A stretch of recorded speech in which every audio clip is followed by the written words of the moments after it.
안녕하세요, 학부모님. 올해 수지 캠퍼스에서 중3 카일룸 레벨을 맡게 된 엄지수 쌤입니다.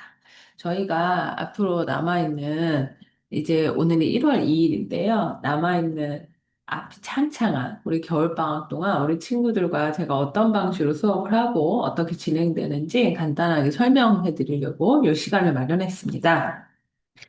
자, 우선은 우리 아이들을 통해서 나간 자료부터 같이 보면서 제가 1년 연간 계획을 말씀드리려고 하는데요. 지금 보시면 1월, 2월은 겨울방학 집중 코스, 특강 집중 코스로 들어가게 되고요. 색깔을 위해서 좀 이렇게 해드릴게요. 자, 그래서 윈터 드라이브 집중 코스고요. 그리고 사실은 중간고사와 기말고사, 중간고사, 기말고사 때문에 중간중간에 중간, 기말 사이에는 사실 그렇게 정규 수업 할 시간이 길진 않습니다. 아주 길다고 하긴 힘들어요. 그래서 사실은 이 겨울방학에 얼마나 잘 보내느냐가 아주 중요하고요. 그리고 다들 아시겠지만 사실 여름방학이 되게 짧잖아요. 그래서 여름방학에 저희가 또 당연히 특강 집중 코스를 마련하지만 겨울에 비하면 훨씬 더 짧기 때문에 그리고 아이들도 그만큼 집중을 잘 못하고요. 그리고 또 고등학교 선택하고 네, 고민하느라 또 시간들도 많이 보내고 그래서 사실 이번 겨울방학이 고등학교를 준비하는 데 있어서 가장 중요한 시간이라고 저는 생각을 합니다. 아이들한테는 제가 이런 얘기 잘 안 하지만 지금 학부모님들께 말씀드리는 건데 저는 최선에 들어와서 지금까지 15년 동안 고등부만 담당을 했습니다. 그래서 2024년도에는 고1, 고3을 가르쳤고요. 작년에 이제 중2를 간만에 해보고, 그리고 올해 이제 중3으로 왔는데, 제가 그동안 고등부를 하면서 고민을 했던 되게 많은 것들이 왜 중등부, 우리 학원이 이렇게 중등부가 크고 중등부 이렇게 열심히 하시는데 선생님들께서 왜 고등학교에 올라온 아이들은 이 모양일까? 네, 라는 생각을 한 적이 있는데요. 제가 중2를 해보니까 알겠더라고요. 선생님들은 정말 정말 정말 열심히 미친 듯이 아이들에게 막 이것저것 해주시려고 노력을 하는데 우리 아이들이 사실 중2 때만 해도 뭔가 받아들일 마음의 준비가 많이 안 되어 있더라고요. 그런데 지금 중3 아이들은 제가 이번 주에 짧지만 수업을 해보고 만나보니까 많이 준비가 되어 있다고 느끼고 있습니다. 그래서 우선 저의 목표는 우선 내신 문법을 준비를 좀 하고요. 그리고 고등 내신도 준비하고 그거에 맞춰서 맞수라는 책을 저희가 하는데 그거에 맞춰 수능 유형도 연습을 하고 그래서 저의 목표는 당연히 내신 만점 관리입니다. 그리고 거기에 플러스로 중3 심화 문법을 계속 공략을 하고요. 그리고 수능 심화 유형을 연습을 차근차근 해 나가는 거죠. 그리고 거기에 플러스로 2학기가 되면 보이겠지만 네, 고등 내신 기출을 1차, 1차 두 번에 나눠서 그러니까 높이진 않고요. 다양한 유형으로 가려고 합니다. 이렇게 가고 주요 수업 내용 같은 경우에는 저희가 지금 수능 및 내신 핵심 단어 어원 학습이라고 적혀 있는데 그 부분은 잠시만요. 제가 너무 상태가 지난주에, 이번 주 내내 안 좋았는데, 지금 조금은 나아지긴 했는데, 네, 그래도 여전히 상태가 좋지 못해서, 네, 제 목소리가 좀 안 좋은 점 이해해 주시고요. 자, 그래서 수능 및 내신 핵심 단어 어원 학습이라고 해서, 네, 우선은 저희가 지금 준비하고 있는 교재를 가지고, 네, 수능과 내신에 관련된 단어를 계속 반복적으로 누적해서 단어 시험을 볼 거고요. 거기에 플러스로 이제 제가 아이들과 따로 하려고 하는 것들이 어법에 관련된 오답 노트랑 독해에 관련된 플로우 분석을 같이 할 거예요. 그래서 그걸 하면서 유형을 맛보고요. 그리고 고등 문법 용어 및 개념 정리, 즉 아이들이 힘들어하는 여러 가지 한자어로 된 용법들을 다 정리하고 애들이 머릿속에서 되게 많이 섞여 있는 그동안 사실 문법 수업을 많이 들었는데 이게 정리가 되어 있지 않거든요. 그래서 그것들을 정리하는 시간이라고 생각을 해주시면 돼요. 이번 겨울방학이. 그래서 그거에 맞춰서 구문 기본, 중급, 그리고 매핑 연습. 즉 매핑은 무슨 말이냐면 아이들이 지문을 봤을 때 사실 아마 학부모님께서도 이번에 수능 지문 보신 적 있으실 텐데 BBC에서는 거의 고대 문자를 보는 수준이다라고 얘기할 정도로 어려웠거든요. 그러니까 사실은 앞뒤를 다 떼고 중간만 주는 그러한 글 안에서 아이들이 핵심 키워드를 잡고 뭐가 소재고 뭐가 주제인지를 정리하는 연습을 하는 거. 그게 매핑 연습이에요. 그래서 그 연습을 하고 정리를 하고요. 그리고 아까 말씀드린 것처럼 네, 수능과 고등 내신에 맞춰서 이렇게 어법 학습을 같이 나아가게 됩니다. 그리고 저희가 학습 태도 잡기와 플래너 챌린지라고 해서 여기 지금 보시면 빅 이벤트라고 써 있는데 겨울방학 동안 아이들이 플래너를 잘 작성해서 내는 친구들에게 저희가 밤마다 상을 줄 거예요. 그래서 그거에 맞춰서 이제 다음 주부터 아이들한테 홍보를 할 거고요.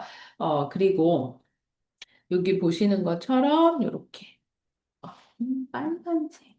자, 이렇게 모고 컴피티션 해서 2차에 걸쳐서 전체 모의고사를 봐서 아이들이 자신의 등급이 어느 정도 나오는지를 파악할 수 있게 네, 상반기, 하반기 총 1회씩 2회를 진행을 할 거고요. 그리고 중3 정기 모의고사는 분기별로 볼 겁니다. 그래서 분기별이니까 1년이니까 4번 정도 진행이 될 거고요. 그리고 플래너 챌린지 같은 경우에는 1월 12일부터 2월 8일까지 이렇게 4주 동안 진행이 될 거예요. 그래서 네, 잘한 친구들한테는 상품이 나갈 수 있도록 할 거고요. 그리고 네, 후반기에는 지금 보시는 것처럼 선배와의 만남을 저희가 준비를 하고 있습니다. 그래서 아이들이 고등학교를 어디를 가서 어떤 식으로 공부를 해야 되고 어떤 식으로 자기가 대비를 해야 되는지에 대해서 준비를 할 수 있도록 차근차근 저희가 하나씩 하나씩 네, 준비하고 있다는 점 말씀드리고 싶고요. 자, 그리고 겨울방학 특강 스케줄이랑 시간표를 보여드리면 우선 지금 현재 오늘은 요 날이고요. 네, 여기 다음 주 5일부터 9일까지는 아직 정규 시간표예요. 그래서 3시간, 2시간 또는 2시간, 3시간 이렇게 월수, 월금, 화목으로 진행이 되고요.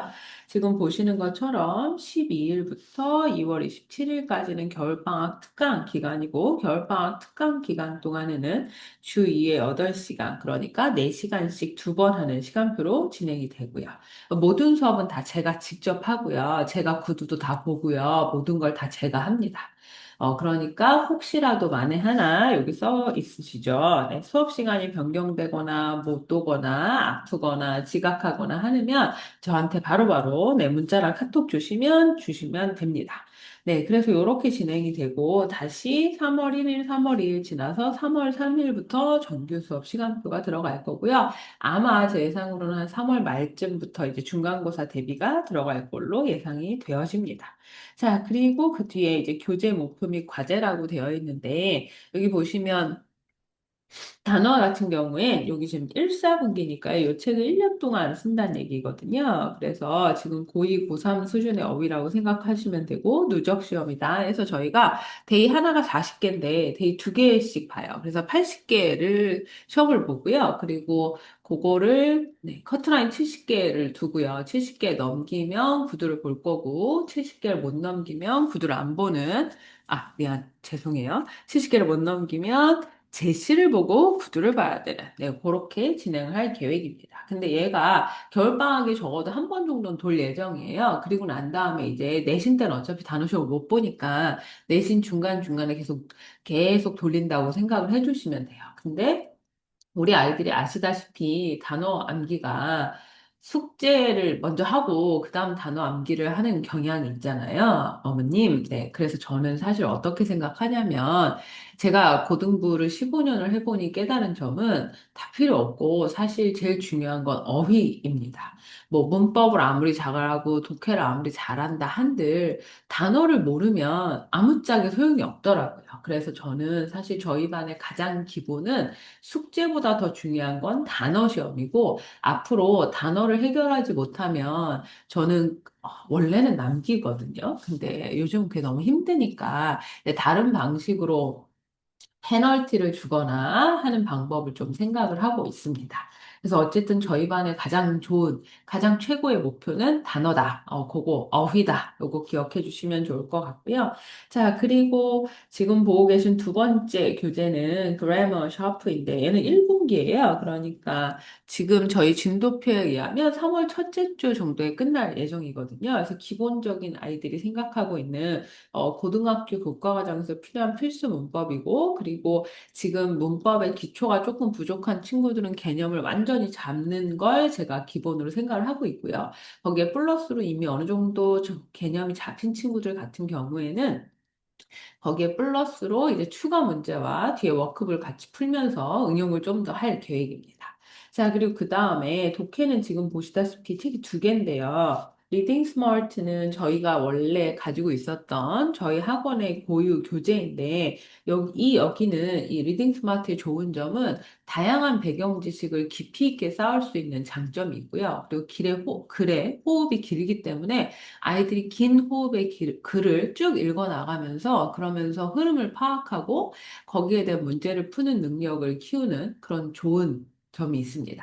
그런데 이제 사실 고등학교 올라가면 되게 호흡이 짧은 글만 읽게 되거든요. 그래서 그거에 맞춰서 또 공부를 해야 하니까 지금 보시는 마스 구문독해 기본편을 가지고 단락별 핵심 단어와 주제를 파악하고 구문독해를 통한 정확한 문장 해석 능력을 파악하는 그런 거를 저희가 지금 준비를 하고 있어요. 제가 마스 구문독해는 여러 번 아이들과 해봤는데요. 이걸 하면서 아이들이 이 구문을 정리하고 그리고 어디서부터 어디까지 잘라야 하고 어서부터 어디까지가 한글과 맞춰지는지에 대한 연습을 하는 게 되게 중요하더라고요. 그래서 그걸 하면서 거기에 플러스로 제가 준비하고 있는 건 플로우 분석을 같이 하는 겁니다. 플로우 분석이 뭐냐면 한 지문에 대한 소재를 찾고 주제를 찾고 그래서 글의 흐름이 예를 들어서 처음에 주장을 먼저 던지고 그 다음에 그거에 대한 예시를 두 개를 주고 그 다음 다시 한번 결론을 준다든가 아니면 처음 시작부터 예시 혹은 어떤 일화를 얘기를 하고 마지막에 거기에서 어떤 교훈을 도출한다든가 라는 식의 글의 흐름이 어떻게 되는지 글의 흐름을 분석하는 거예요. 근데 이게 수능 지문이 갈수록 이, 다양하게 변주가 돼서 나오거든요. 그래서 그거에 맞춰서 아이들이, 딱 읽는 순간, 여기는 무조건 예시부터 시작이구나. 딱 읽는 순간, 이 사람 지금 대뜸 주장부터 하네? 네, 이런 식으로 어떤 것으로 시작을 하는지를 파악을 하는 능력을 키워줄 수 있거든요. 그래서 이렇게 두 가지를 하는데 지금 보시는 것처럼 리딩 스마트는 1분기고 마스는 1, 2분기여서 얘는 조금 더 길게 가져간다 생각하시면 되고요. 자, 리스닝 마스터 같은 경우에는 기본적인 수능 듣기예요. 근데 우리 아이들이 듣기를 또 안 하면 분명히 떨어지더라고요. 그리고 지금 중3 같은 경우에는 원어민 수업도 없기 때문에 저희가 듣기는 매번 숙제로 나가고 네, 그렇게 진행을 하도록 하겠습니다. 그리고 온라인 에세이 같은 경우에는 월 2회 주어지거든요. 아이들이 사실 온라인 에세이를 무지하게 싫어하는 걸 저도 알고 있어요, 언니. 근데 제가 작년에 아이들이 하는 걸 보니까 정말 많은 아이들이 파파고의 단어 한두 개만 찾아도 AI가 썼을 확률이 꽤 높게 나와요. 그래서 저희 반 아이들한테 제가 이미 경고를 하긴 했는데, 팝하고 혹은 챗 GPT나 제미나 이런 거 쓰지 말고 본인의 힘으로 죽이 되든 밥이 되든 잘 쓰든 못 쓰든 에세이를 써보자. 그리고 그것이 여러분들이 고등학교에 올라갔을 때 서술형을 쓰는데 얼마나 큰 도움이 되는지 모른다라고 제가 우선 말은 했거든요. 근데 이제 우리 아이들한테 얼마나 많이 와 닿았을지는 모르겠으나 저의 목표는 겨울방학에는 월 2회이고요. 그리고 이제 중간중간 학기 중에는 두 달에 세 개 정도는 써볼 계획이에요. 그래서 최대한 온라인 에세이는 아이들이 좀 쓰도록 제가 옆에서 독려를 할 계획이고요. 그리고 플러스로 온라인 에세이를 제대로 작성을 해서 제출하지 않으면 사실 레벨업에도 되게 큰 영향을 미칩니다. 그러니까 그 부분도 네, 어머님, 아버님께서 많이 신경을 써주셨으면 하는 생각이에요. 자, 그래서 그건 에세이 작성하는 방법이 적혀 있고요. 그리고 그 뒤에는 신입생들 친구들을 위해서 회원가입이랑 네, 이런 것들 적어놨고, 줌 수업은 네, 제가 예전에 코로나 시절에 했던 거라 적어놨고요. 자, 그리고 클래스를 관련해서는 첫 번째, 네, 반드시 수업 시작 전에 네, 지각 결석 문자 보내주셔야 되고, 그리고 네, 과제 같은 경우에는 아이들한테 이미 얘기했는데, 네, 수업 시간 전까지 찍어서 윈도우 앱에 제출을 해주셔야 합니다. 참고로 아이들이 많은 반 같은 경우에는 숙제를 자기가 못 올렸다고 저에게 책을 주고 이런 경우가 있는데, 네, 그렇게 되면 온라인으로 숙제 검사를 하는 의미가 별로 없거든요. 그래서 무조건 저는 최대한 수업 전에 다 올리라고 하는 편이고요. 그리고 네, 등록 마감일 같은 경우에는 학생들의 등록일이 다 다르거든요. 그러니까 반드시 기간 내에 납부해 주셨으면 좋겠고요. 제가 이 부분에 대해서 어쩔 수 없이 학부모님께 전화나 연락을 드리는 일이 생기면 너무 죄송하지만 네, 좀 잘 받아주셨으면 하는 바람입니다. 자, 그리고 제 연락처는 여기에 있는데요. 네, 예쁘게 한 핑크로 해볼까요? 자, 요게 제 연락처고 이미 다 아실 거라고 생각이 드는데, 저희가 보통 한 4시부터 10시까지는 계속 수업이거든요. 그리고 특강 때는 12시부터 10시고요. 그러니까 수업 때는 전화를 못 받으니까 급한 일 있으시거나, 혹은 우리 아이가 잘 도착했나, 혹은 늦는다, 뭐 아프다, 결석이다 하는 것들은 그냥 편하게 문자나 카톡 주시면 제가 바로바로 확인을 해드릴 거고, 혹시라도 너무너무 급하게 저와 통화가 필요하시다면 그렇게 급하다라고 말씀 주시면 제가 수업 중간에 쉬는 시간이라도 전화를 드리고요. 그리고 지금 저희가 3월에 개별 간담회, 학부모님 모시는 그런 간담회를 지금 예정을 하고 있는데, 근데 그 전에 우리 아이와 관련해서 저하고 상담을 하고 싶으신 어머님이나 아버님께서는 문자로 먼저 저에게 뭐 언제 언제 하고 싶으시다, 통화를 꼭 하고 싶다, 이렇게 문자 주시면 제가 차례대로 전화를 드리도록 하겠습니다. 그리고 마지막으로 드리고 싶은 말씀은요, 저는 우리 아이들이 정말 정말 성적이 올랐으면 좋겠고, 그리고 내신도 잘했으면 좋겠고, 고등학교 올라가서도 즐겁게 잘 생활을 했으면 좋겠는데, 근데 거기에 플러스로 가장 중요한 건 예의 있는 학생이 되고, 인성이 바른 학생이 되는 것이 성적이 오르는 것만큼 저는 중요하다고 생각을 합니다. 그래서 저희 반에 들어오면 인사 잘하고, 대답 잘하고, 그리고 네, 본분, 자기가 해야 하는 일을 잘 챙기는 그런 학생이 되도록 저는 수업 시간에 끊임없이 잔소리 아닌 잔소리를 하거든요. 그리고 그런 학생들이 제가 지금까지 15년의 경험으로 봤을 때 성적도 올랐고요. 그리고 그만큼 더 멋진 성인이 되어가는 걸 제가 봤거든요. 지금까지 제가 대학을 제 힘으로 다 보낸 건 아니지만, 고1 때 내신 5등급, 6등급 나오던 친구를 제가 1등급, 2등급 만들어서 서울에 있는 연대, 고대, 성균관대를 보냈던 네, 그런 경험으로 미루어 봐서 지금 맡고 있는 올해 저와 함께할 네, 우리 수지의 중3 카일룸 학생들도 그만큼 어마어마한 잠재력과 역량을 가지고 있는 학생들이라고 저는 생각하거든요. 그래서 저에게 우리 아이들을 믿고 맡겨주셔서 너무너무 감사하고요. 앞으로 올 한 해 제가 정말 정말 열심히 우리 아이들과 뛸 테니까 그만큼 저를 많이 도와주시고 많이 믿어주시고 그래 주시면 너무너무 좋을 것 같습니다. 네, 감사합니다. 이걸로 마치겠습니다.